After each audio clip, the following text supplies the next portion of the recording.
Waking up early in the morning, a man named Clay Sanford saw his wife packing things. As it turned out, Amanda, suffering from insomnia, had made a spontaneous decision to go on a family vacation and had already booked a country cottage. No objections are accepted. Clay for the most part was not against it. When he asked Amanda why today, she replied that she was tired of routine and just wanted to feel life. Leave the world behind, that's exactly what is written on the brochure. Amanda, Clay, their 16-year-old son Archie and 13-year-old daughter Rose head to a remote corner of Long Island. This is where the first part of the movie begins, the house. The cottage turned out to be luxurious, just what Amanda wanted. Later, she went to the market for groceries. At some point, her attention was drawn to a man in the parking lot who was stocking up on drinking water and canned goods. It seems that nothing can spoil the perfect vacation the family had been waiting for so long. They spent the afternoon at the beach. Amanda was surprised that there were hardly any people around. Suddenly Rose noticed a ship ahead approaching the beach. The father said it seemed to be an oil tanker. Perhaps there's a seaport nearby. However, Rose felt like the ship was heading straight for them. Soon Amanda became concerned too. Clay initially thought there was no reason to worry, but it soon became obvious that something was wrong. The family as well as other vacationers ran from the beach. The tanker, which lost control, crashed into the shore at full speed. Later, Clay asked the police officer what happened. The officer explained that several crashes had occurred along the coast. Perhaps a navigation malfunction was the cause. Archie managed to film the incident on his phone. Back home, Amanda and Clay discovered that Wi-Fi and mobile communication were not working. For the spouses, what happened today was a big shock, but for the children it was more of an entertainment. They were already swimming in the pool, as if nothing had happened. Suddenly Amanda noticed through the window a deer on the property. It was strange that the animal wasn't afraid to approach people. The rest of the day passed as usual, except that the internet was still down. While the children were asleep, the spouses drank wine and talked. At some point, Amanda thought she heard something. It seems they are not alone here. A minute later, a knock on the door confirmed it. Clay opened the door, seeing a man who introduced himself as George Scott, and a girl named Ruth, his daughter, on the doorstep. George explained that he is the owner of this house. It was with George that Amanda corresponded the day before regarding the rental. It was sharply cold outside, so George and Ruth asked for permission to come in. They apologized for coming unannounced, it was just that the cellular network was down. George explained that there was a widespread power outage in the city, causing huge traffic jams on the roads. He and his daughter had no other choice but to come here. They hope that Amanda and Clay will understand their situation. George is even willing to refund them half of the payment for the house. However, Amanda is absolutely not okay with this. She wanted to file a complaint with the rental company, but without cellular service, it's impossible. To convince the spouses that he is the owner of the house, George opened a cupboard with his key, where there was an envelope with money. However, what the spouses don't know is that besides the envelope, there is also a gun. George offered them $1,000 if they allow him and Ruth to stay overnight. Clay was not against it, unlike Amanda. She said that she and her husband needed to talk privately. In another room, Amanda began expressing her concerns to Clay. She doesn't trust these people, considering them frauds.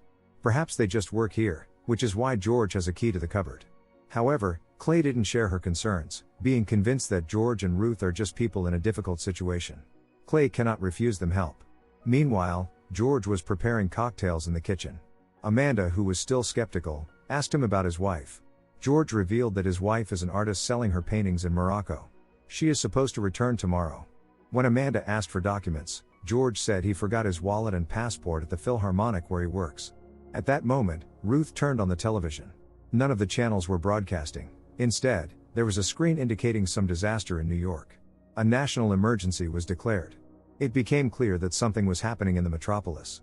But no one knew exactly what. Ruth didn't like the fact that they were to sleep in the basement. The girl wanted her father to evict those people, but George intended to wait until morning. Perhaps by then, the situation would clarify. A state of emergency was declared in the country. Amanda couldn't sleep. There was something she didn't like about these people.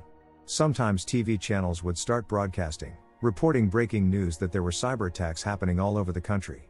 The second part of the movie, The Curve, begins. Satellites in Earth's orbit malfunction. In the morning, Rose woke up her mother. The girl was upset because the lack of internet she could not finish the last episode of her favorite TV series. Amanda asked her daughter to wait with that. Checking her phone, Amanda saw news notifications. According to it, hackers were involved in the massive blackouts. The alerts disappeared after a few seconds. Clay decided to go to the city to find out what was going on. Seeing an expensive car outside, Rose asked whose it was. During breakfast, the mother explained to her daughter that the Scott family had come to the house the night before. According to them, they were the owners. The television still wasn't working.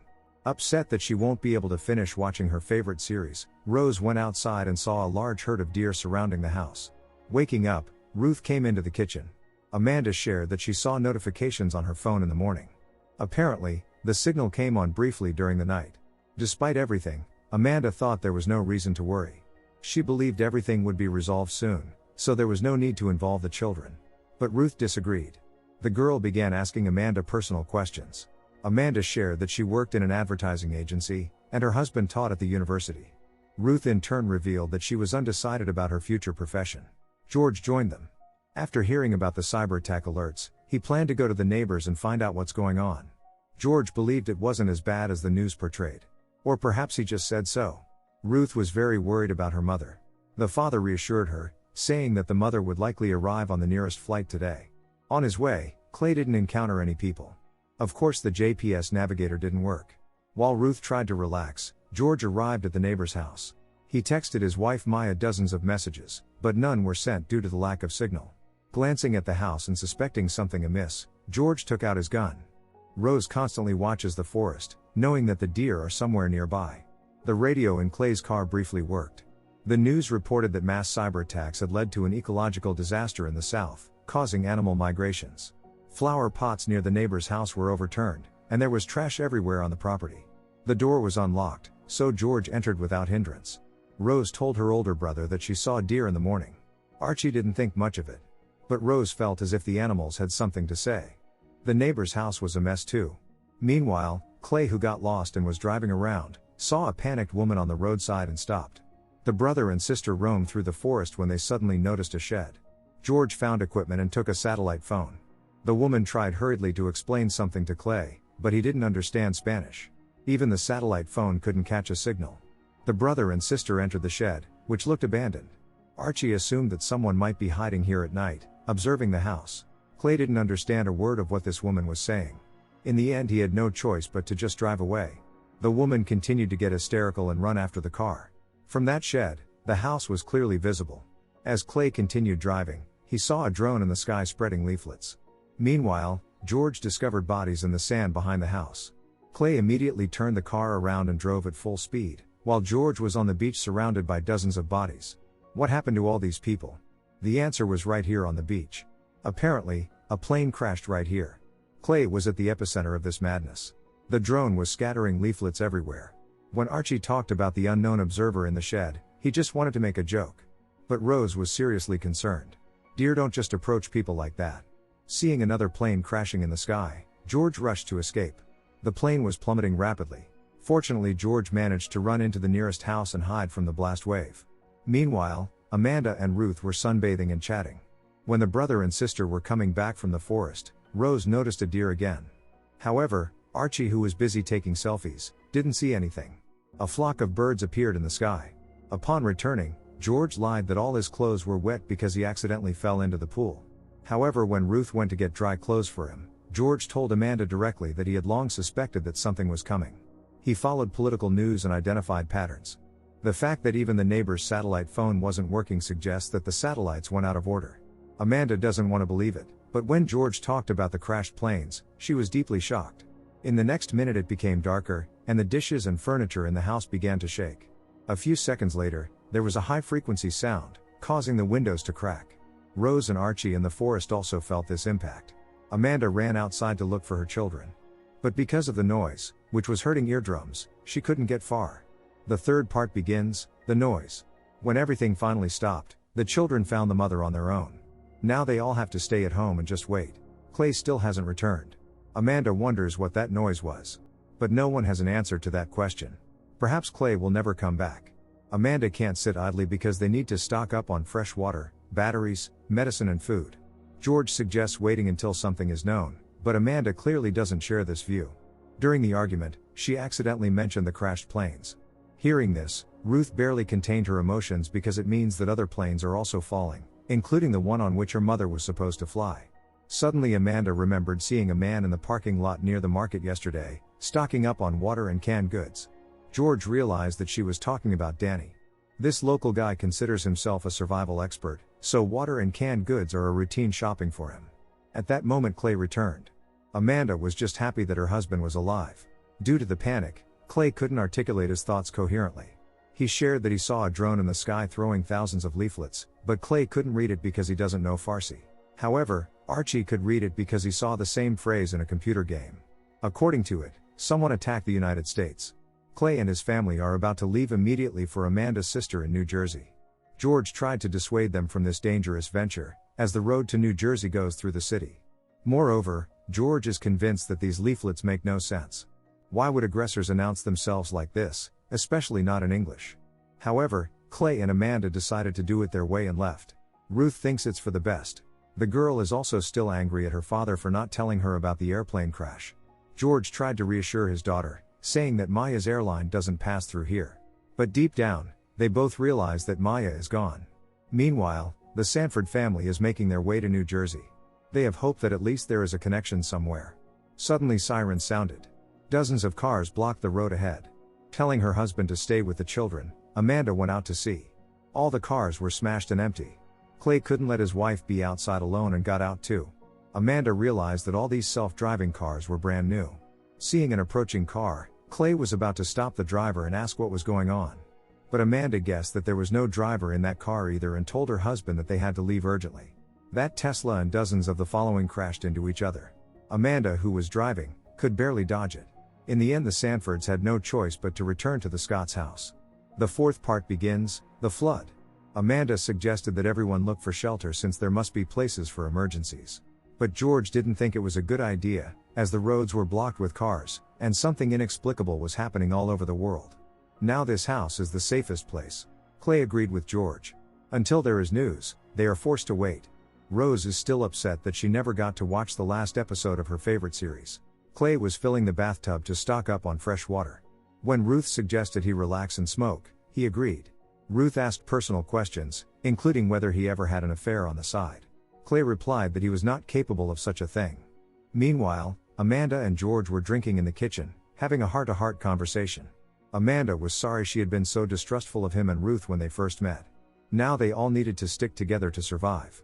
George shared that he has a very influential friend whose name he cannot disclose. This friend finances the defense industry. On the day of the power outage after the symphony concert, George received a call from this friend. He asked George to transfer money to his account. It was a colossal amount even for such an influential person. Before the call was cut off, the friend told George, "Take care." Since then, George can't stop thinking about it.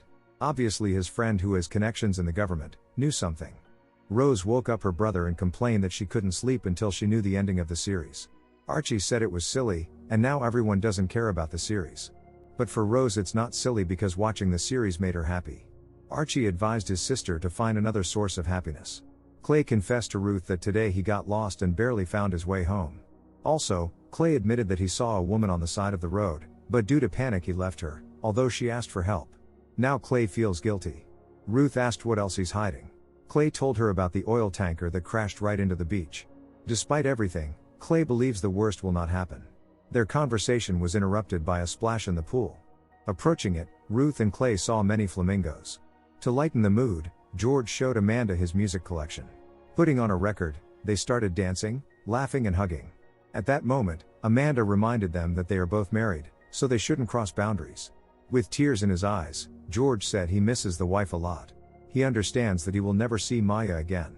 If he loses Ruth too, there will be no point in living. Amanda believes that things will still work out. At that moment, the high-frequency noise came again. The power went out completely. At night, Rose couldn't sleep. The girl is convinced that they are no longer safe in this house and must escape. The daughter's words made Amanda think. Ruth couldn't sleep either. She told her father that she doesn't trust those people. In her opinion, trust must be earned first. George promised his daughter that he wouldn't let anything happen to her. On the other hand, he couldn't leave those people to fate. Something terrible is happening on Earth. Perhaps this is the end of the world. In the morning, Amanda suffered from a hangover. Archie was horrified to find that his teeth were simply falling out. Amanda called out to her husband in a panic. The fifth part begins, the last one. No one has any idea what's happening to Archie. The guy remembered that yesterday in the forest, some insect bit him. George suggested that it was a tic. Amanda is determined to go to the city immediately and find a doctor for her son, but George said it's impossible. Instead, he suggested going to Danny, who surely has a first aid kit. Clay couldn't find the daughter anywhere, she's nowhere in the house. When Archie mentioned the shed they saw yesterday in the forest, Amanda rushed there. Archie is getting worse. Telling his daughter to stay here, George was going to join Clay in taking Archie to Danny. George promised his daughter that he would be back within an hour. Amanda searched everywhere for Rose, but she wasn't even in the shed. Ruth also came here. Neither she nor Amanda knows what to do. Ruth is tired of Amanda constantly yelling at her. It is very hard for Ruth now because she will never see her mom again. Softening, Amanda told Ruth that she treasured her and George. It's just that, having worked in the advertising business for many years, Amanda got used to people constantly deceiving each other to sell unnecessary things. That's why Amanda lost the ability to trust people. Ruth agrees that people are essentially awful. But the fact is, they have no one else. Before, Amanda thought she hated people, but now she would give everything to get them back. Their candid conversation was interrupted by frightening sounds. Something is definitely happening here. Meanwhile, George drove Clay and Archie to Danny's house. Telling the guy to wait in the car, the men got out and rang the doorbell. Looking out the window, Danny ordered George and Clay to get off the porch and stand by the car. Danny came out with a gun in his hands and asked how he could help. Clay explained that all of his son's teeth had suddenly fallen out. Danny suggested that the cause was the noise, which could be microwave weaponry. Something terrifying is looming in the world, but no one knows exactly what. George asked Danny if he had suitable medicine. But Danny isn't going to help. Now in the new realities, everyone is for themselves. In desperation, Clay begged Danny for help and even offered him cash. But Danny said that after the government's fall, money would be worthless. Exiting the shed, Amanda found a bicycle track on the ground and walked in its direction, hoping to find her daughter. A minute later, turning around, Amanda saw Ruth surrounded by wild animals. Danny made it clear that he wasn't going to share anything and advised the men to get out of here. However, George firmly stated that they wouldn't leave without the medicine. Shielding Ruth with herself, Amanda tried to scare the animals away. Meanwhile, Danny and George pointed their guns at each other. Clay stood between the men, trying to convince them to stop. Amanda and Ruth shouted loudly in an attempt to scare off the animals, but it wasn't working.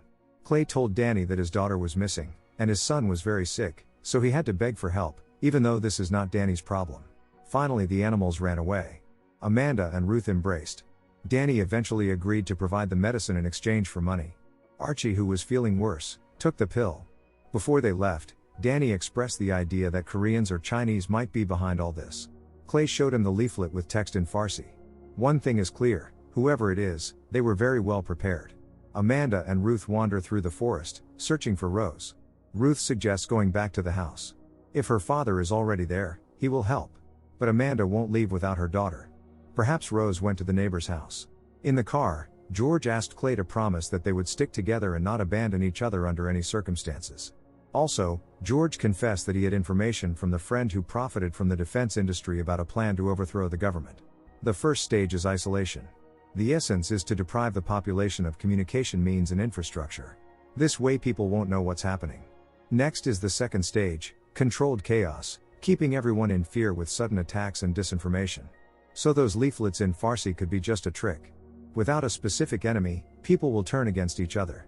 If successful, the third stage will start on its own, the overthrow of power, meaning civil war and complete collapse. This campaign is considered the most effective way to destabilize a country. Ruth and Amanda watched in horror as an explosion occurred in the city. They held hands as explosions continued one after another in the city. Rose sneaked into the neighbor's house, where she found food. Hearing her mother's voice, she was about to leave when something caught her attention. It turns out the Thorns, who lived here, built a bunker in the basement. Apparently, they knew something about the impending catastrophe. There are large reserves of food, as well as equipment. The receiver intercepted messages about increased radiation levels. The government urged the peaceful population to seek shelter. Seeing a collection of video discs, Rose turned on the TV and finally managed to finish watching the final episode of her favorite series. Don't forget to subscribe to our channel not to miss more exciting new products. Also, the authors will be pleased if you leave your opinion in the comments.